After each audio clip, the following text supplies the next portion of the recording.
Hello! মোমেন মোড়ের আরেকটা নতুন ব্লগে সকলকে স্বাগত জানাই। আজকে ১১ই অক্টোবর এবং অমৃতসরে আমাদের তৃতীয় ও শেষ দিন।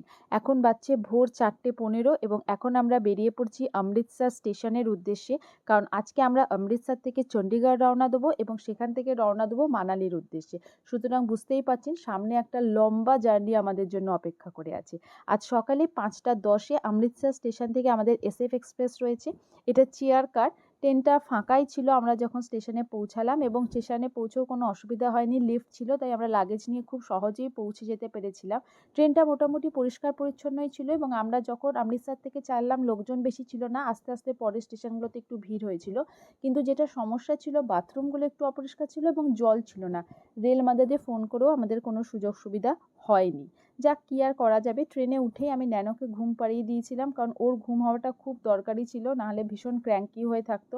চেয়ার কারে তো আমি ঘুমাতে পারি না, সুতরাং আমি সকাল থেকে জেগেই ছিলাম এবং আস্তে আস্তে অন্ধকার কেটে এখন ভালোভাবে দিনের আলো ফুটে গেছে এবং আমরা কোথাও পাঞ্জাবের মধ্য দিয়ে আমাদের ট্রেন এগিয়ে চলেছে।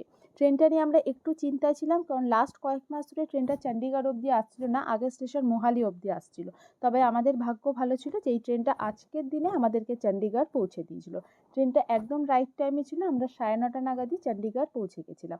চণ্ডীগড়ের থেকে আমাদের ট্রাভেলারে বানালি যাওয়ার কথা এবং সেখানে আমাদের ড্রাইভার বিনোদজি ট্রাভেলার নিয়ে আমাদের জন্য অপেক্ষা করছিলেন।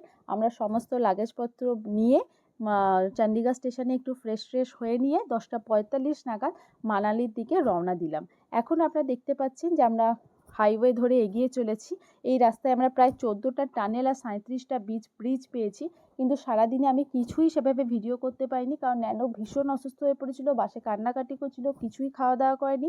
সুতরাং আজকের দিনের বেশি ভিডিও আমি কিছু দিতে পারছি না, কিন্তু এরপর মানালিতে কি করলাম না করলাম সেই সমস্ত ভিডিও নিয়ে আমি পরের এপিসোডগুলোতে আসবো। সুতরাং সেই ভিডিওগুলো দেখতে ভুলবেন না। আজকের মতো এটুকুই।